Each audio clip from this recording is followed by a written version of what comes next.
10 වසරින් යාළු වුණා. A-levels කරනකම් ඒ ආදර කතාව කන්ටිනියු තියාගෙන හිටියා. A-levels ඉවර වෙලා රිෂාල්ට ඇවිල්ලා ටික කාලයක් යනකොට අපි බැරි කරා. එයාට මම ගොඩක් ආදරේ කරා. ඒක ආදරේද ආශාවද මට තේරුම් යන්නේ පහු කාලීනව. මොකද අපි ආශාව තමයි ආදරේ විදියට අපි දැකලා තියෙන්නේ ඒ කාලේ. ඒ කාලේ ඇත්තටම ආදරයක් කියන එක දන්නේ නැහැ, දැනෙන්නේ නැහැ. අපි අර දකින්න ලුක් එකට තමයි අපි ආදරේ කරන්නේ. ඒක ආදරේ නෙමෙයිනේ. ඒක පසු කාලීනව තේරෙනකොට අපි දෙන්නම් පවරක්කු වැඩි. එතකොට ඉතින් වෙන් වෙන්න තමයි තීරණය වුනේ. ඔය දෙන්න අතරට ආව ප්‍රශ්න මොනවද? කාල සීමාවක් යනකොට දෙන්නගේ අර වෙනස් වීම දරා ගන්න බැරුණා දෙන්නට. මේකයි උනේ. අර වෙනස් වෙනවද කියලා අහන්න හොඳ නෑලුනේ. වෙනස් වෙනවා. ඒ වෙනස් වීම දරා ගන්න පුළුවන් වෙනවා. ඒක දරා ගන්න බැරි නිසා තමයි අපි දෙන්න වෙන් වුනේ. අදටත් මම කෝල් එකක් ගත්තොත් කවදාවත් විරසකව කතා කරන්නේ නෑ. අපි දෙන්න මාර කෑරින් මේ පැත්තෙන්.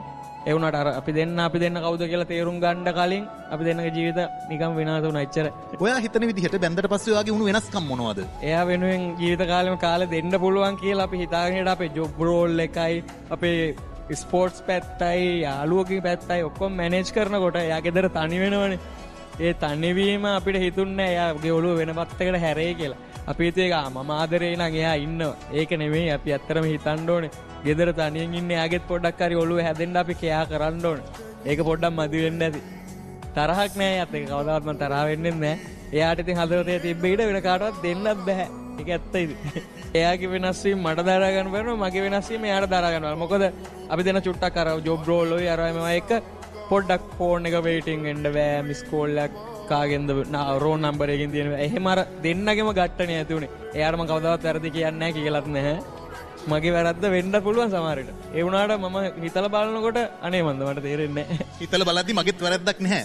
මං ඔයාගෙන් ඇහුවොත් කසාද බැන්දට පස්සේ ඔයා එක වැරද්දක්වත් වයිෆ්ට කරලා තියෙනවද කියලා? දැනුවත්ව නම් ඉතින් එහෙම වෙලා නැහැ. මොකද එයා කියන්නේ මේ ඔයා මොන දේ කරත් කවන වෙන ගෑනු සම්බන්ධතාව විතරයි ඕනේ නැත්තේ කියලා. එහෙම වෙන ගෑනු පස්සේ මං ගියේ නැහැ. මොකද එයයිමයි තේරුම් අරගත්ත විදියට මට එපා නම් මං එයාට කියන්න පුළුවන් මානසිකත්වයට. එයාට එපා නම් මට කියන්න පුළුවන් මානසිකත්වයට.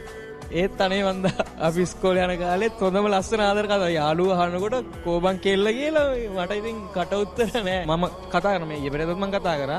මොකද කරන්න කියලාද? හොඳට මාර කෑරින් තාමත් අපි දෙන්න. ඒ වෙනාට ඉතින් එකට ජීවත් වෙන්න බැරි වුණා. එච්චරයි. ආයෙත් එකට ජීවත් වෙන්න පුළුවන් කමක් තියෙනවා කියලා හිතෙන්නේ නැද්ද? ඕන්නේ නැහැ. මොකද මගෙන් එයා දුක් විඳන්නේ වේදනාවක් විඳන්නේ. මං කැමති නෑ ආයෙ යාට ආදරය කරපින් ඒ වේදනාව දෙන්න. මං එයාගෙන් මෑතකදීත් අහන්න හදලා මං කොමන් තව ටික කාලෙකින් ඔයගෙන් අහන්න ප්‍රශ්නයක් ඒ ප්‍රශ්නෙට උත්තරයක් දෙන්නකෝ කියලා. ඒ කියන්නේ මට එයාට අහන්න හිතෙන්නේ නැහැ. මොකද දුක් විඳන්නේ දැනටත් එයා මම නැතුව දුක් විඳිනවා ඇති. මට කියන්න නැති වුණාට නේද? ආදරේ කරානේ අමතක කරන්න බෑ. මොකද අපි දෙන්න මාර විදිහට ආදරේ කරා. ඒක මමත් දන්නවා එයාත් දන්නවා. කොච්චර වචනෙන් එපා කිව්වත් හිත ඇතුලෙන් ඉල්ලන ඒ රූපේ. අපේ අම්මා තමයි වැඩිම දුක් වෙන්නේ. මොකද අපේ අම්මම එයාට සැලකුවේ මේ එයා දුව මම බෑනවා වගේ එකයි. ඒක මම දන්නවා අපි දෙන්න රණ්ඩුණා. ඔයා යන්න ගෙදරින් එළියට දුවේ ඔයා ඉන්න ළඟට වෙලා ඒලා අපේ ප්‍රශ්න විසඳලා දෙන්නේ එයා හැම වෙලාවෙම ළඟින් හිටියා ඉතින්. එයාත් ඒක දන්නවා. ගේ අපි දෙන්න හිටපු ගෙදර එහෙම නිකන් පැත්ත ඔහේ තියෙනවා ඉතින්. කවුරුත් නැහැ. යන්නේ නැහැ ගියෙත් නැහැ අනුරාධපුරේ මාස 6-7කින්. අම්මව බලන්න ආසාවක් තියෙනවා ලබන සතියේ ඒකට යනවා. ගෙන් එනවා ඉතින්. මල්ලිව හරි හැංගීම්බරව කතා කරනවා. මගේ ජීවිතේ මම හරි ආසාවෙන් යම්කිසි කෙනෙක්ගේ කතාවක් අහන් හිටියානම් කතා කරන විදිහට ඒ හැංගීමට ඒ ඔයාගේ කියලා මට බය නැතුව කියන්න පුළුවන්. අමතක කරන්න බෑ මට ඒක. අමතක වෙන්නේ නැහැ ඒක. අමතක කරන්න උත්සාහ කරලා තියෙනවා. මං කාල සීමාවක් එක්ක මොකද මමත් හොඳට මේ මිනිස්සු ආශ්‍රය කරලා මට තියෙන ඔය ක්වොලිෆිකේෂන් එක මම මොකද මාකටිං නේ කරේ. මාකටිං මිනිස්සයා දකින්නකොට ඒ මිනිස්සයාව ජජ් කරන්න ඕනේ අපි. මෙයාට මහත්තයා කිව්වොත් හොඳ මචං කිව්වොත් හොඳ කියලා. ඒ වගේ ඒ මිනිස්සුද ගැටලා මම දන්නවා දැන් මට ඒව අමතක කරන්න බෑ. යම් තාක් දුරට ඒහා සමාන හිතක් හොයාගෙන ඒ හිතත් එක්ක ප්‍රශ්න වලට මුහුණ දෙනවද? ඒක තමයි මට ඉන්න ප්‍රශ්නාර්ථේ. එයාව නැතුව මම වෙන ජීවිතයක් තෝරගන්නවද මගේ ළඟින් කෙයාරින් කරගෙන ගමන යන්න? මම එයා මැත්තේම නැහිනවද? එයා මැත්තේම නැහින්න ගියොත් මට මගේ ජීවිතේ සුන්දර ලස්සන කාලෙ මගේ අරන මොකද වයස යනවනේ මිනිස්සු. නෑ මම ඇත්තටම ඒ දවස්වල ගොඩක් දුක් විඳා. දැන් මේ hina වෙලා ඉන්න මේ කට්ටිය හින්දා මම දැන් හිතුවේ මේ අලුත් ජීවිතයකට අඩිය තියනවද? මම තවත් ඉවසගෙන ඉන්නේ එයා අලුත් ජීවිතයක් පටන් අරගෙන එයාගේ ජීවිතේ ලස්සන වුණොත් මං ගමනක් යනවා කියලා.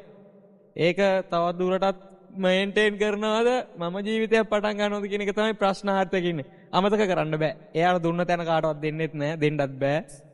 ඒ කියන්නේ එහා සමාන සුන්දර රූපයක් ලස්සන ගතිගුණ තියෙන කෙනෙක් හම්බුනොත් ඉතින් ජීවිතයක් හිතලා බලනවා. ඒත් තාම පෙන්ඩි අය මම රට ගියා මේ අවුරුද්දට 5 පාරක් විතර. ඒ කියන්නේ ජොබ් එකක් කරන්නද?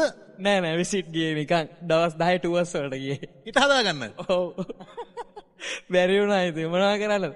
හිත හදා ගන්න ගිහිල්ලා රූම් එකට වෙලා දවස් 10 ඉඳලා ආපෙක කර. ඒ වයිෆ්ට යෝජනාවක් කරනවා නම් දැන් කරන්න පුළුවන්. අර හිත හිටපු එක පොඩ්ඩක් දාලා බලන්න පුළුවන්. යෝජනා නෑ.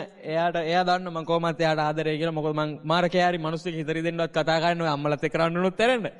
ඒකින්ද එයා දන්නවා මේ මං කවදාවත් එයා ගැන වැරදි කියන්නේ නැහැ කියලා එයා දන්නවා. මොකද එයා වැඩ කරන ඔෆිස් එකේදී එයාගේ යාළුවෙක් ඇවිල්ලා කියලා මම මේ යාළුවොත් එක්ක එකතු වෙලා එයාට මොනවද කිව්වා කියලා. එයා මටවත් කෝල් කරලා හැබුවේ නැහැ. කෙලි මේ කොල්ලට කියලා තියෙන්නේ මං එයා ගැන හොඳට දන්නවා. එයා කවදාවත් මට එහෙම කියන්නේ නැහැ කියලා. මොකද්ද එයාගේ නම? එයා ජයනි. ජයනිට මට කියන්න තියෙන්නේ මේ කොල්ලව අතහරින්න එපා. මේ කොල්ලව අතහැරෙන්න දෙන්න එපා. මැනික් ගලකට තමයි පයින් ගහලා තියෙන්නේ.